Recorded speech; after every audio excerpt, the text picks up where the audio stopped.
സാറൊന്ന് കയറിയിട്ട് പോകണമായിരുന്നു.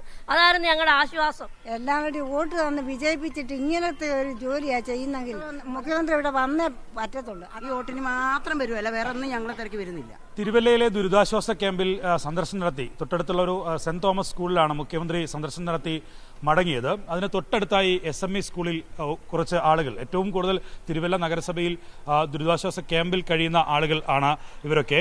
അവർക്ക് വലിയ പ്രതിഷേധമാണ് മുഖ്യമന്ത്രി സന്ദർശനം നടത്തി പോയ ശേഷം ഉള്ളത്. എന്താണ് ആ പ്രതിഷേധം എന്ന് നമുക്ക് ചോദിക്കാം. എന്താണ് നിങ്ങൾ വലിയ പ്രതിഷേധത്തിലാണ് എന്നാണ് പറയുന്നത്? എന്താണ് കാരണം? ഞങ്ങൾ ഈ അടമ്പട പ്രദേശത്ത് താണ പ്രദേശമാണ്. അവിടെ താമസിക്കുന്ന ആൾക്കാർ, നല്ലൊരു ശതമാനം ആൾക്കാർ ഇവിടെയുണ്ട്. മുഖ്യമന്ത്രി വരുമെന്ന് പറഞ്ഞ് ഞങ്ങൾ എല്ലാവരും ഞങ്ങളുടെ പ്രയാസങ്ങളും കാര്യങ്ങളും എല്ലാം പറയാൻ ഞങ്ങൾ കാത്ത് മണിക്കൂറോളം ഞങ്ങൾ ഈ SNVയുടെ വാതിക്കൽ നിന്ന് ആ ഇടയ്ക്ക് ഇങ്ങോട്ട് കയറി വെച്ച് മുഖ്യമന്ത്രി തിരിച്ചിറങ്ങി സെൻറ് തോമസിൽ പോയിട്ട് തിരികെ നേരെ പോകുമായിരുന്നു. ഇതൊട്ടും ശരിയായ ഒരു കാര്യമല്ല മന്ത്രി കാണിച്ചത്. എല്ലാവരുടെയും വോട്ട് തന്ന് വിജയിപ്പിച്ചിട്ട് ഇങ്ങനത്തെ ഒരു ജോലിയാണ് ചെയ്യുന്നെങ്കിൽ വളരെയേറെ പ്രയാസമുള്ളൊരു കാര്യമാണ് മുഖ്യമന്ത്രി ചെയ്തത്. അത് വളരെയേറെ ഖേദമാണ്. ഇനി മേലെങ്കിലും ഇത് ആവർത്തിക്കരുത്. ഞങ്ങൾക്ക് മുഖ്യമന്ത്രി ഇവിടെ വന്നേ പറ്റത്തുള്ളൂ. അതാണ് ഞങ്ങൾ വന്ന് കാണണം, ഞങ്ങളുടെ പരാതികൾ കേൾക്കണം. അത് അത്യാവശ്യമുള്ള കാര്യമാണ്. നിങ്ങൾ എപ്പോഴാണ് ഇവിടെ ക്യാമ്പിലേക്ക് വന്നത്? ഞങ്ങൾ ക്യാമ്പിൽ വന്നിട്ട് ഇന്ന് 4 ദിവസമായി. നാലാമത്തെ ദിവസമാണ് ക്യാമ്പിൽ വന്നിട്ട്. ഇന്ന് വരെ ഈ മുഖ്യമന്ത്രി ഇന്ന് വരും നാളെ വരും എന്ന് പറഞ്ഞ് ഞങ്ങളെ വളരെയേറെ കാത്തിരുന്നിട്ട് ഞങ്ങളെ കവർന്നാണ് സെന്റ് തോമസിൽ പോയത്. ഇങ്ങോട്ട് കയറി വന്നിരുന്നോ മുഖ്യമന്ത്രി? ഈ വഴിയിലേക്ക് കയറി വന്നിരുന്നോ? വണ്ടി നിർത്തിയിട്ടാണ് പിന്നെ ഞങ്ങൾ സെന്റ് തോമസ് വരാൻ പോയിട്ട് തിരിച്ചു വരാമെന്ന് പറഞ്ഞ് പോയതാ. ഞങ്ങൾ ഇത്രയും ആൾക്കാർ, ഈ 45 വീട്ടുകാരോളം ഞങ്ങൾ ഇവിടെ വന്നിട്ടുണ്ട്. അതിൽ കൂടുതലും ഉണ്ട്. ഈ 10-25 വീട്ടുകാരോളം ഉണ്ട് ഇവിടെ. ഞങ്ങൾ അത്രയും പേര് ഞങ്ങൾ ഇവിടെ വന്ന് നിന്ന് മുഖ്യമന്ത്രി വരുന്നത് നോക്കി ഞങ്ങൾ നിന്നിക്കുക. ഞങ്ങളുടെ ദുരിതങ്ങളും കഷ്ടങ്ങളും പ്രയാസങ്ങളും ഞങ്ങൾ പറയാം. ഞങ്ങൾ വെള്ളത്തിൽ മുങ്ങിയാണ് ഇവിടെ വന്ന, വീടുകളൊക്കെ മുങ്ങിപ്പോയി. അപ്പോൾ മുഖ്യമന്ത്രി ഇവിടെ കയറി വരാതെ പോയതിന് ഞങ്ങൾക്ക് ഭയങ്കരമായ വിഷമമുണ്ട്. എല്ലാവർക്കും വിഷമമുണ്ട്. ഇതല്ല കാണിക്കേണ്ടത്. വന്ന് ഞങ്ങളെ ഒന്ന് ആശ്വസിപ്പിച്ചിട്ട് പോകണമായിരുന്നു. അങ്ങനെ കയറാൻ പോലും മനസ്സ് കാണിക്കാതാണ് മുഖ്യമന്ത്രി ഇവിടുന്ന് കടന്നു പോയത്. അതാണ് എനിക്ക് പറയാനുള്ളൂ. നിങ്ങൾ എല്ലാ കാലത്തും എല്ലാ വർഷവും ഇങ്ങനെ മഴ പെയ്യും? ഞങ്ങൾ മഴയത്ത് ഞങ്ങൾ ഈ സ്കൂളിലാണ് വരുന്നത്. സെന്റ് തോമസ് സ്കൂളിലും ഇവിടുത്തെ സ്കൂളിലുമാണ് ഞങ്ങൾ കടന്നു വരാറുള്ളത്. ഇവിടെ വന്ന് ഞങ്ങളുടെ വീടുകൾ മുങ്ങുന്ന വീടുകളാണ്. കഴിഞ്ഞ പ്രാവശ്യവും ഞങ്ങളുടെ സാധനങ്ങളെല്ലാം നഷ്ടപ്പെട്ട്, ഈ പ്രാവശ്യവും ഞങ്ങളുടെ സാധനങ്ങളെല്ലാം നഷ്ടപ്പെട്ട് ഞങ്ങളുടെ ജീവനും കൊണ്ട് ഞങ്ങൾ ഓടി. ഞങ്ങളുടെ പിള്ളേർക്കൊക്കെ ഇവിടെ വരെ നില പോലും ഇല്ലാത്ത സാഹചര്യത്തിലാണ് ഞങ്ങളിവിടെ വന്നെത്തിപ്പെട്ടത്.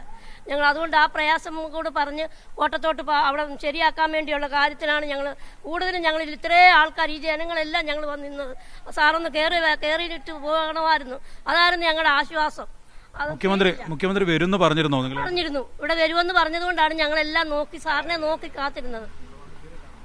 ആരാ പറഞ്ഞത് മുഖ്യമന്ത്രി ഇങ്ങോട്ട് വരുമെന്ന് പറഞ്ഞത്? നമ്മുടെ മെമ്പർ പറഞ്ഞു വരുമെന്ന് പറഞ്ഞു. MLA പറഞ്ഞു. MLA പറഞ്ഞു കഴിഞ്ഞ് ഉപരിയായിട്ട് ഈ വാതിൽ വരെ വന്നിട്ട് മുഖ്യമന്ത്രി പോകാമായിരുന്നു. പിന്നെ ഉപരിയായിട്ട് പറഞ്ഞു കഴിഞ്ഞാൽ നമ്മുടെ കോടത്തോട് ആണ് നമുക്ക് മുഖ്യമന്ത്രിയോട് പറയാനുള്ള ഒരു നിർദ്ദേശം കൊടുക്കാനുള്ളത്. പക്ഷേ നിരോധിച്ചുകൊണ്ട് പുള്ളി പോവായിരുന്നു. പക്ഷെ ഞങ്ങൾ തടയാനോ പിടിക്കാനോ ഒന്നും പോയില്ല. പക്ഷേ ഞങ്ങളുടെ വാർഡ് മെമ്പർ ഉള്ളിടത്തോളം കാലം പറഞ്ഞു പോകണ്ടെന്ന് പറഞ്ഞുകൊണ്ടാണ് ഞങ്ങൾ പോയത്. അല്ലെങ്കിൽ ഞങ്ങൾ മുഖ്യമന്ത്രി തടഞ്ഞ് ഞങ്ങൾ കാര്യങ്ങളെല്ലാം പറഞ്ഞാലും. പക്ഷേ ഉപരിയായിട്ട് വേറൊരു വ്യക്തി വന്നു ഇവിടെ കുറേ കാര്യങ്ങൾ എടുത്തിട്ട് പോയി. പക്ഷേ നമുക്കറിയത്തില്ല. അതിൻ്റെ ഉപരിയായിട്ട് നമുക്കുള്ള സംഭവം ഇതാണ്. നമുക്ക് ഈ കോടത്തോടാണ് നമുക്ക് ഏറ്റവും ഉപരി. എല്ലാവരും ഒരു വാർഡിലുള്ള ആളുകളാണ്. ഒറ്റ വാർഡ്, പനയടം വാർഡാണ്. ഈ പനയടം വാർഡ് ഞങ്ങളുടെ മെമ്പർ കാരണമാണ് ഞങ്ങൾക്ക് എല്ലാ കാര്യങ്ങളിലും നല്ല രീതിയിൽ ഞങ്ങൾക്ക് സഹായം ചെയ്തു തന്നത്. ഈ കോടതി കഴിഞ്ഞ ദിവസം ഞങ്ങൾ സമരം വരെ ചെയ്ത ഈ കോടതിയോട് പൊളിക്കാനല്ല, അവർക്ക് എല്ലാവർക്കും കൊടുത്ത സംഭവം, മൊത്ത സംഭവം അവിടെ ഈ വീടും കൊടുത്തു. അവിടെ ബംഗാളികളെ താമസിപ്പിക്കുക, വാടകയ്ക്ക് ബംഗാളികൾ താമസിക്കുക. അവിടെ എന്നിട്ട് കഴിഞ്ഞതിൻ്റെ മുമ്പത്തെ വർഷം ഞാൻ ചെയർമാനെ കൊണ്ട് കാണിച്ച അവിടെ മാലിന്യം വരുന്ന ബാത്റൂമിൻ്റെ കക്കൂസിൻ്റെ സംഭവം മൊത്തം, ടാങ്ക് മൊത്തം ഈ ഇതിനകത്ത് കൊണ്ട് കാണിച്ച്. വെള്ളം കയറുമ്പോൾ അതെല്ലാം നിങ്ങളുടെ വീടുകളിലേക്കാണ്? മൊത്തം നമ്മുടെ വീടുകൾക്ക് കറക്റ്റ് കാര്യങ്ങളാണ്. അതിനെനിക്ക് ഇനി പറയാനുള്ളതേ ഉള്ളൂ. ഈ സംഭവം തന്നെയല്ല സാറേ, ഇങ്ങോട്ട് കയറിയിട്ട് തിരിച്ചിറങ്ങി പോകുമെന്ന് പറഞ്ഞപ്പോൾ ആരണ്ട് പിടിച്ച് നിർബന്ധിച്ച് അങ്ങോട്ട് ഇറക്കിക്കൊണ്ട് പോകുമായിരുന്നു. അവരെ പിടിച്ച് തിരിച്ച് ഇങ്ങോട്ട് കയറി വന്ന് ഞങ്ങൾ സന്തോഷമായിട്ട് നിന്നപ്പോൾ അതുപോലെ വണ്ടി പുറകോട്ടും ആക്കി ഒരൊറ്റ വിടിയില്ല സെൻറ് തോമസ്. അവിടെ പോയിട്ട് തിരിച്ച് വരുമെന്നുള്ള പ്രതീക്ഷയാണ്. നല്ല വീട് തന്നെ തിരിച്ച്. മുഖ്യമന്ത്രി നേരിട്ട് തന്നെയാണോ നിങ്ങളുടെ അടുത്ത് പറഞ്ഞത് തിരിച്ചു വരുന്നു? ഇവിടെ പറഞ്ഞു, ഞങ്ങളെല്ലാം പ്രതീക്ഷിച്ചിരിക്കുമായിരുന്നു. MLA വന്ന് പറഞ്ഞു. അതല്ലേ ഈ 25 വർഷമായിട്ട് അവിടെ വെള്ളം കയറുന്നുണ്ട്. ഈ കോട്ടത്തോടിന്റെ കാര്യം പറഞ്ഞു, ഇവരെല്ലാം വോട്ട് ചോദിച്ചു ഈ പ്രാവശ്യം അവിടെ വന്ന് അത് പൊളിക്കാം, ഞങ്ങൾ പൊളിച്ച് MLA പറഞ്ഞു അത് പൊളിച്ചങ്ങ് മാറ്റാം, അവിടെ ചിറ കെട്ടാന്ന് വരെയും പറഞ്ഞേച്ചാൽ മതി. ഞാൻ അതിന് മറുപടിയും കൊടുത്തായിരുന്നു. ഈ വോട്ടിന് മാത്രം വരുമല്ല, വേറെ ഒന്നും ഞങ്ങളെ തിരക്ക് വരുന്നില്ല. ഈ സാറ് നല്ല ആയതുകൊണ്ട് ഞങ്ങൾ ഇച്ചിരി കഞ്ഞി കുടിച്ചു പോകുന്നു, അത്രേ ഉള്ളൂ. എന്തായാലും എന്താണ് ശരിക്കും ഇവിടുത്തെ ഒരു പ്രശ്നം എന്ന് പറയുന്നത്? ഒരു വാർഡിലെ ആൾക്കാരാണ് ഈ ക്യാമ്പിലുള്ളത്. 400 കുടുംബങ്ങൾ, 400 പേർ ഇപ്പോൾ ഈ ക്യാമ്പിലുണ്ട്.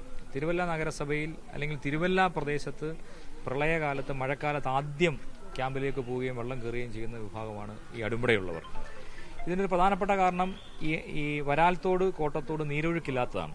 നീരൊഴുക്കില്ലാത്തതിൻ്റെ ഒരു പ്രധാന കാരണം ഒരു സ്വകാര്യ മെഡിക്കൽ കോളേജും അതിനോട് ചേർന്ന് 35 കുടുംബങ്ങളും അവിടെ തോട് കയ്യേറി താമസിക്കുകയാണ്. 35 കുടുംബങ്ങൾക്ക് കഴിഞ്ഞ 10 വർഷക്കാലത്തിനുള്ളിൽ ലൈഫ് പദ്ധതി പ്രകാരം 30 വീട്ടുകാർക്കും വേറെ സ്ഥലം കൊടുത്തു, വീട് നിർമ്മിച്ചു കൊടുത്തു.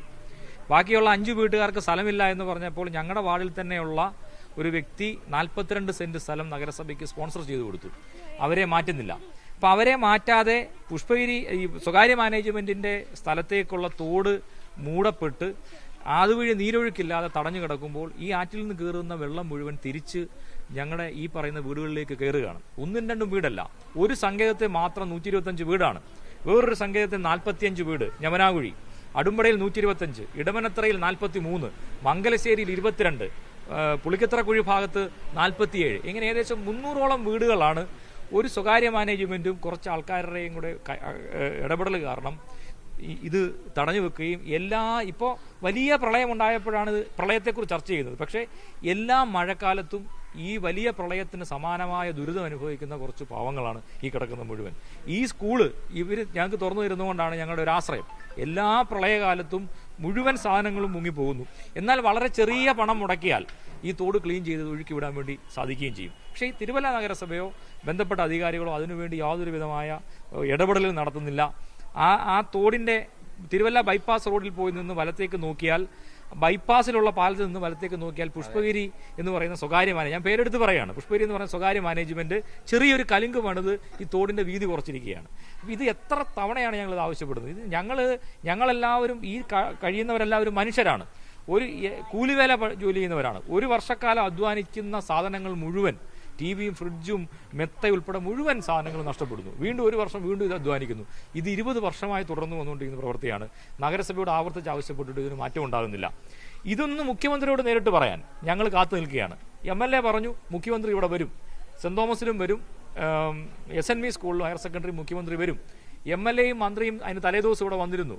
ബഹുമാനപ്പെട്ട മന്ത്രി വിശ്വനാഥ് വന്നപ്പോൾ ഞങ്ങൾ ഈ സങ്കടങ്ങൾ അവർ ബോധ്യപ്പെടുത്താണ്. അപ്പം MLA വിളിക്കുന്നു, മന്ത്രി ഇവിടെ വരും. അപ്പോൾ അധികം സമയം മുഖ്യമന്ത്രിയുടെ കളയരുത്, അതുകൊണ്ട് നിങ്ങളെല്ലാവരും ഒത്തുചേർന്ന് നിൽക്കണമെന്ന് പറഞ്ഞു. ഞങ്ങൾ ഈ ക്യാമ്പിലുള്ള മുഴുവൻ പേരും ഒത്തുചേർന്ന് നിൽക്കുകയാണ്. CM-ന്റെ വാഹനവ്യൂഹം പോലീസ് അതിന് മുമ്പ് വന്ന് നിൽക്കുന്നു. ഒരു ചീഫ് മിനിസ്റ്റർ വരുമ്പോൾ എങ്ങനെയാണോ പോലീസ് പ്രൊട്ടക്ഷൻ കൊടുക്കേണ്ടത് അതുപോലെ ഈ സ്കൂൾ നിറച്ച് പോലീസ് ഉദ്യോഗസ്ഥരും വന്ന് നിൽക്കുന്നു. CM-ന്റെ വാഹനവ്യൂഹം ഈ സ്കൂൾ കോമ്പൗണ്ടിലേക്ക് കടന്നു വരുന്നു. പെട്ടെന്നൊരു ഇടപെടൽ വരുന്നു. വാഹനവ്യൂഹം അതുപോലെ തന്നെ തിരിച്ചിറങ്ങിയിട്ട് തൊട്ടപ്പുറത്തുള്ള സെന്റ് തോമസ് സ്കൂളിലേക്ക് പോകുന്നു. മടങ്ങി വരും എന്ന് MLA പറയുന്നു. മടങ്ങി വരുന്നത് നോക്കി ഞങ്ങൾ മുഴുവൻ പേരും ആ മഴ നനഞ്ഞ് ഇവിടെ നിൽക്കുകയാണ്. CM നേരെ വിട്ടുപോകുന്നു. പകരം ഈ പഴയ സിനിമയ്ക്കകത്ത് മോഹൻലാൽ വരുന്നു എന്ന് പറഞ്ഞിട്ട് കൃഷ്ണൻകുടി നായർ കയറി വരുന്ന ഒരവസ്ഥയിലായി പോയി. മറ്റൊരു മന്ത്രി കയറി വന്നു. ഞങ്ങൾ മന്ത്രിയെ അവമാനിക്കാൻ വേണ്ടി പറയുന്നതല്ല, പക്ഷെ ഞങ്ങൾ കാത്തു നിന്നത് CM-നെ കാണാൻ വേണ്ടിയാണ്. പക്ഷെ ഞങ്ങൾക്ക് കിട്ടിയത് ഞങ്ങളുടെ സങ്കടം പറഞ്ഞ് പരിഹരിക്കത്തക്ക രൂപത്തിൽ ഞങ്ങൾ 20 വർഷമായി ഈ ദുരിതം അനുഭവിച്ചുകൊണ്ടിരിക്കുകയാണ്. ഇനി നാളുകളിലും ഞങ്ങൾക്ക് ഇങ്ങനെയാണ് സമീപനം എടുക്കുന്നതെങ്കിൽ, തിരുവല്ല നഗരസഭയുടെ സമീപനം ഇതാണെങ്കിൽ വീണ്ടും നാളുകളിലും ഞങ്ങൾ ഇത് അനുഭവിക്കണം. ഒരു സ്ഫോടനാത്മകമായ അവസ്ഥയിലാണ് ഇവിടുത്തെ ജനങ്ങളുടെ മാനസികാവസ്ഥ. വലിയ സമരങ്ങളിലേക്ക് ഞങ്ങളെ കൊണ്ടെത്തും. ഞങ്ങളെ വലിയ സമരങ്ങളിലേക്കും വലിയ പൊട്ടിത്തെറികളിലേക്കും ഈ ജനങ്ങൾ പോകും. 300ഓളം കുടുംബങ്ങൾ തിരുവല്ല നഗരം ഉപരോധിക്കുന്ന അവസ്ഥയിലേക്ക് പോവുകയാണ്. ഇപ്പോൾ പ്രളയം ചർച്ചയാണ്, പക്ഷേ ഇതേപോലുള്ള ദുരിതം എല്ലാ വർഷവും അനുഭവിക്കുന്നവരായി ഞങ്ങൾ മാറുകയാണ്. ഞങ്ങളെ ഈ ദുരിതത്തിൽ നിന്ന് രക്ഷിക്കണം. ഇന്ന് മുഖ്യമന്ത്രി കാണിച്ച വിവേചനം, അതൊരു രാഷ്ട്രീയ വിവേചനമാണ് ഇന്ന് ശരിക്കും കാണിച്ചത്. താല്പര്യമുള്ളവരുടെ ക്യാമ്പുകളിൽ മാത്രം പോവുകയും നഗരസഭയിലെ ഏറ്റവും കൂടുതൽ ആൾക്കാർ താമസിക്കുന്ന ക്യാമ്പ് വരാമെന്ന് പറഞ്ഞ് ക്യാമ്പിന്റെ അങ്കണത്തിലേക്ക് വന്നതിന് ശേഷം അവഗണിച്ച് തിരിച്ചു പോവുകയും ചെയ്തത് രാഷ്ട്രീയപരമായ ഇടപെടലാണെന്നാണ് ഞങ്ങൾ വിശ്വസിക്കുന്നത്. അത് ശരിയായ സമീപനമല്ല. എന്തായാലും ഏറ്റവും കൂടുതൽ ആളുകൾ ദുരിതാശ്വാസ ക്യാമ്പിൽ കഴിയുന്നതാണ്. തിരുവല്ല നഗരസഭയ്ക്ക് കീഴിലെ 400ഓളം വരുന്ന ആളുകളാണ് ഈ ദുരിതാശ്വാസ ക്യാമ്പിൽ കഴിയുന്നത്.